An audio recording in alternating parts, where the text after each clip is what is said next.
سے کہتا ہوں تھوڑی دیر کے لیے سوچو کہ جس لڑکی سے تم بات کر رہے ہو وہ کسی کی بہن ہوگی نا، وہ کسی کی بیٹی ہوگی نا، وہ کسی نہ کسی کی کوئی رشتہ دار ہوگی۔ اگر تمہاری بہن سے کوئی اس طرح بات کرے تو تمہیں کیسا لگے گا؟ اللہ کے رسول صلی اللہ علیہ وآلہ وسلم نے فرمایا کہ جب تک تم کامل مومن اس وقت تک نہیں ہو سکتے جب تک تم جو چیز اپنے لیے پسند کرتے ہو وہ اپنے مومن بھائی کے لیے پسند نہ کرو۔ تو آپ اپنی بہن کی آبرو کو لٹانا پسند کرتے ہیں؟ جب نہیں پسند کرتے تو آپ دوسرے کی آبرو لوٹنا کیوں پسند کرتے ہیں؟ اور پھر ایک لڑکی جس سے آپ بات کر رہے ہو، جس کو پارک میں لے جا رہے ہو، جس کو تحفے دے رہے ہو، جس کے ساتھ افیئر کر رہے ہو، کوئی گارنٹی ہے کہ اس کی شادی آپ کے ساتھ ہو جائے گی؟ پہل کوشش ہوتی ہے کہ شادی ہو جائے، لیکن جب شادی نہیں ہوتی ہے تو پھر اس کے بعد کیا پلان ہوتے ہیں؟ چلو بھاگ جائیں گے۔ اب آپ مجھے بتائیں، میں اس پہ تبصرہ ضرور کروں گا بغیر کسی خوف کے، اگر ایک نوجوان لڑکا ایک لڑکی کے ساتھ بھاگ جاتا ہے، جذبات جوان ہے، آج آپ بھاگنا چاہتے ہیں بھاگ جائیں گے، کون روکے گا آپ کو؟ ماں باپ مجبور ہے، بوڑھے ہیں بیچارے۔ سماج حال یہ ہے کہ لوگ کہتے ہیں کہ بھئی کسی کے معاملے میں مت پڑو، جو جیسا کر رہے اس کو ویسا کرنے دو۔ اہل علم کا حال یہ ہے کہ حق بولنے کی ہمت کم رہ گئی لوگوں کے اندر، اس لیے کہ ہر آدمی خطرہ مول نہیں لینا چاہتا۔ حق بولیں گے تو لوگ گالیاں دیں گے، حق بولیں گے تو لوگ پتہ نہیں کیا کریں گے۔ ایسے وقت میں جبکہ نفسا نفسی کا عالم ہے، بیٹیاں لڑکوں کے ساتھ بھاگنا چاہتی ہے، ٹھیک ہے تم بھاگ جاؤ گے، کتنے دن تک تمہارے جذبات رہیں گے؟ مہینہ، 2 مہینہ، 5 مہینہ، 6 مہینہ، پھر تم لوٹ کر کے آؤ گے، لوٹ کر کے آؤ گے، چلو نکاح ہو گیا، سب ہو گیا، کورٹ میرج ہو گیا، یہ ہو گیا، وہ ہو گیا۔ لیکن اللہ جب آپ کو اولاد دے گا، نکاح کیوں کیا ہے؟ بانج رہنے کے لیے کیا ہے؟ شادی کیوں کی ہے؟ بکروں کی طرح گھومنے کے لیے کی ہے؟ کس لیے شادی کی ہے؟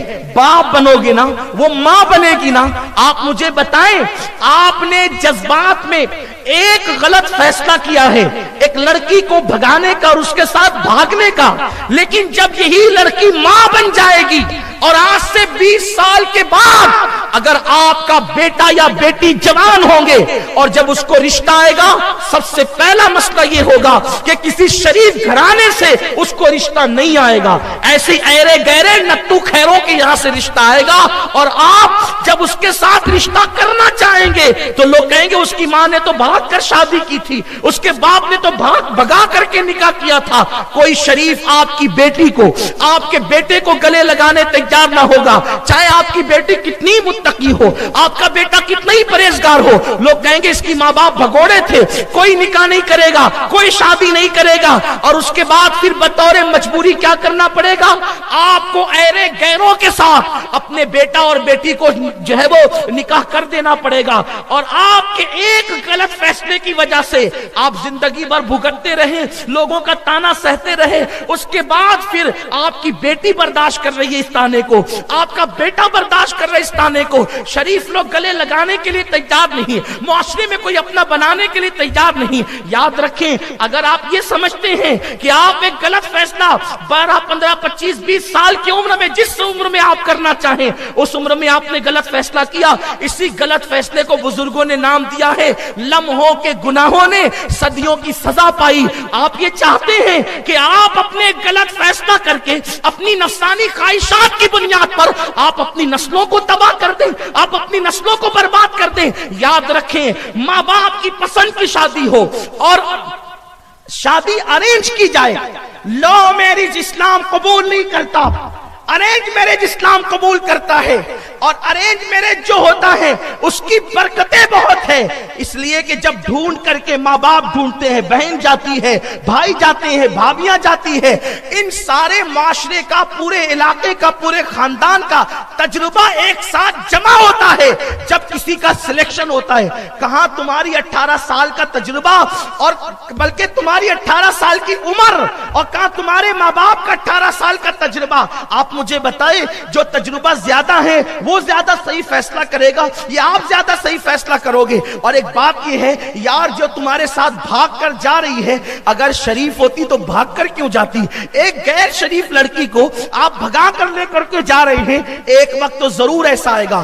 ہم نے یہ دیکھا ہے، اپنے بزرگوں سے سنا، کتابوں میں پڑھا کہ جو لڑکیاں بھاگ کر نکاح کرتی ہے وہ کبھی شوہر کی نظر میں معتمد نہیں بن پاتی، اس لیے شوہر کو ہمیشہ کھٹکا لگا رہتا ہے، یہ جیسے مجھ سے رابطہ کی تھی کسی سے کر تو نہیں رہی ہے، جیسے مجھ سے یہ پھنسی تھی ویسے کسی کو پھنسا تو نہیں رہی ہے۔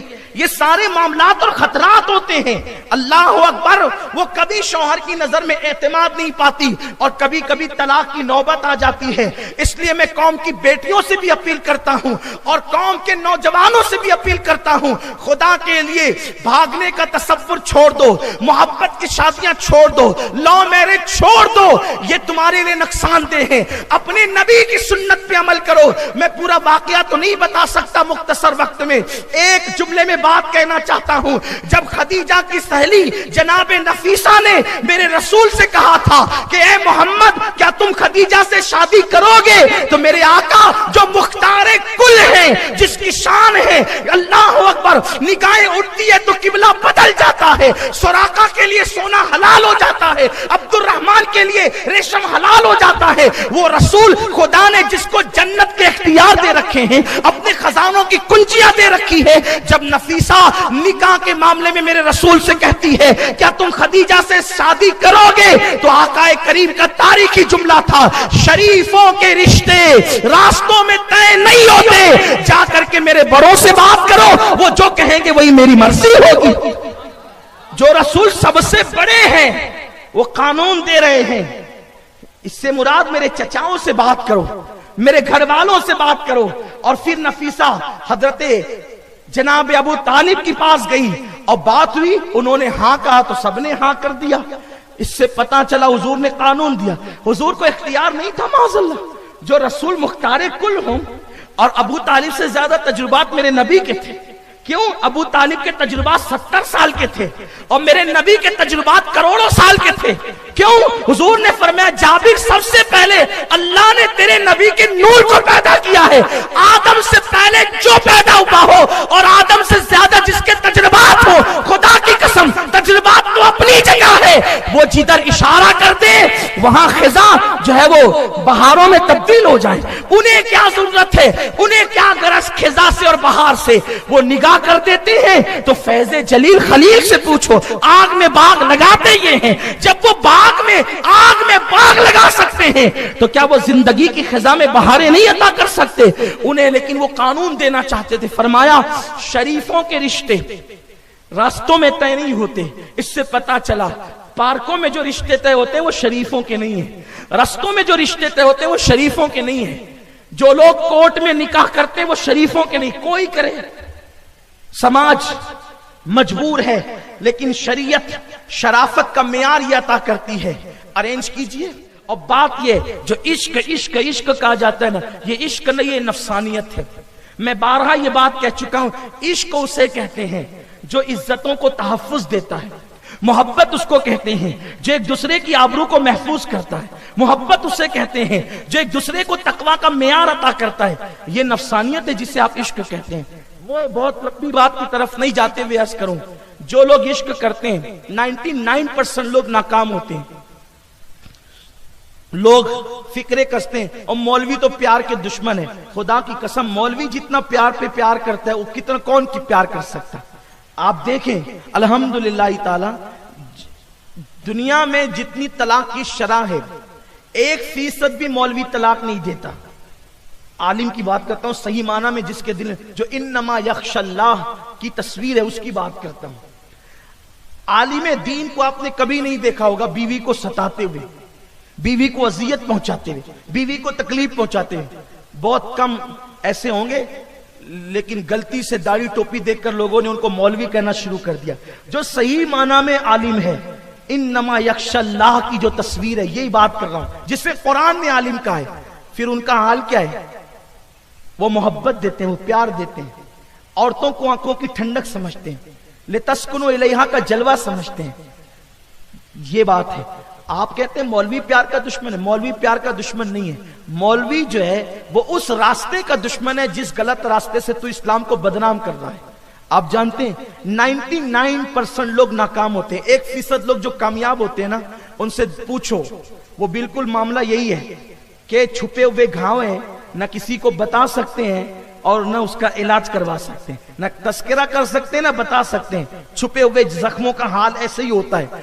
تو 1% لوگ جو کامیاب ہوتے ہیں نا، وہ بھی ٹینشن میں ہوتے ہیں، پتہ نہیں کب چھوڑ کے جائے گی. وہ بھی ٹینشن میں ہوتی، پتہ نہیں کب چھوڑ کے چلا جائے گا. ہوتا یہ ہے 1% لوگوں میں 0% لوگ ہیں جو کبھی خوش ہوتے ہوں گے، ورنہ زگ زگ تک تک گالی گلوچ ہم نے خود دیکھا. چھوٹی سی عمر میں ہمیں اس کا تجربہ ہے، اور ہم نے لوگوں سے سنا بھی ہے، بڑے بوڑھوں سے. ایک بہت بڑے مفکر نے کہا ہے، شادی سے پہلے جو محبت پیدا ہوگی وہ شیطانی ہوگی، اور شادی کے بعد جو محبت پیدا ہوگی وہ رحمانی ہوگی. شیطانی محبت کتنے دن تک رہ سکتی ہے، لیکن رحمانی محبت، ارے جب ہمارے بزرگوں کا حال یہ تھا، ایک مرتبہ رشتہ طے ہو گیا، دیکھ لیا لڑکے نے لڑکی کو، لڑکی نے لڑکے کو، ایک ایک نظر دیکھ لیا، پھر بعد میں اس رستے بھی جانے ڈرتے تھے. اگر ابا اس رستے سے دیکھ لیں گے، میں تو جا رہا ہوں چائے لانے کے لیے، لیکن سوچیں گے کہ یہ اس طرف تو نہیں آئے گا سسرال کی طرف، تو ڈرتے تھے، اس طرف کا راستہ چھوڑ دیتے تھے. نوجوانوں میں اتنا ادب تھا، اتنا خوف تھا. بیٹیاں اگر راستے سے جا رہی ہے، منگیتر کو دیکھتی تو چھپ جاتی، کہیں وہ مجھے دیکھ نہ لے. آج کتنی بے حیائی ہے، منگنی کے بعد باضابطہ سیریلوں کے طرز پر انگوٹھیاں پہنائی جاتی ہے، بازو میں کھڑے ہو کر کے فوٹو نکالے جاتے ہیں، باضابطہ طور پر جو ہے وہ پیکج دیے جاتے ہیں. ایک دوسروں کو سمجھ لو، اور سمجھ کیا لو، ساری بہاریں لوٹ لیتے ہیں. پھر کہتے ہیں ہمیں سمجھ میں نہیں آیا. بیچاری منگیتر، نقصان تو لڑکی کا ہوتا ہے. اللہ اکبر، میرے آقا صلی اللہ علیہ وسلم کے دیوانوں، جب جب اسلام سے بغاوت کرو گے تب تب خون کے آنسو رو گے، اس لیے احتیاط کا پہلو رکھو. اور پھر کیا ہوتا تھا، ہمارے بزرگوں کا حال یہ تھا، دادا نے کبھی دادی کو جوانی میں ایک نظر دیکھا بزرگوں کی موجودگی میں، نکاح تک کے پھر کبھی نہیں دیکھا. اور جب نکاح ہوا تو من جانب اللہ محبت پیدا ہوئی، تو بڑھاپے میں بھی محبت قائم رہی. لیکن وہ جو شیطانی ہے نا، جو فون پر یہ اس پہ جو کر رہے ہو، یہ شیطانیت، یہ نفسیات ہے، یہ جلدی سے نشے کی طرح اتر جاتی ہے، اس لیے اس کی طرف نہ جاؤ. تو 99% لوگ ناکام ہوتے ہیں. اس ناکامی کا نتیجہ کیا ہوتا ہے؟ خودکشی. اس ناکامی کا نتیجہ کیا ہوتا ہے؟ پاگل پن. اس ناکامی کا نتیجہ کیا ہوتا ہے؟ ذلت، رسوائی، بدنامی. اس لیے آپ کسی سے عشق نہیں کریں گے.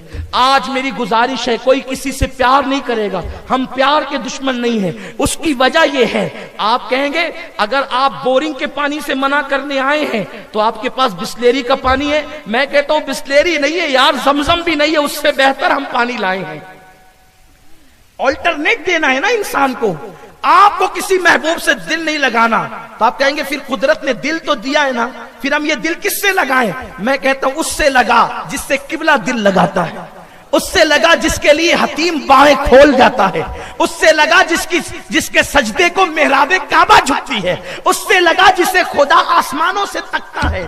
وہ خدا جو ہم سمت سے جہت سے پاک ہے، وہ خدا کہتے ہیں قد نرا تقلب وجهك فی السماء. اے محبوب، تیرے چہرے کو بار بار آسمان کی طرف اٹھانا ہم دیکھ رہے ہیں. گویا کہ اس کا چہرہ ایسا من بھاتا، من موہنا، دل ربا ہے کہ قدرت بھی اس چہرے بددعا کو تکتی ہے. تو آؤ سارے محبوبوں کو پیروں تلے کچل کر اس محبوب سے دل لگائیں جو آمینہ کا لال ہے، جو عبداللہ کا لخت جگر ہے. اگر محبوب مجازی کے لیے رو گے تو لوگ مذاق اڑائیں گے، محبوب خدا کے لیے آنسو بہاؤ گے تو محبوب بن جاؤ گے. نہ حبیب سے محب کا کہیں ایسا پیار دیکھا، وہ بنے خدا کا پیارا. تمہیں جس پہ پیار آئے، حضور کا کیا پیار ہے تو حضور سے پیار کرو، حضور سے عشق کرو. 99% لوگ ناکام ہوتے ہیں. اب میں ایک داستان چھیڑنے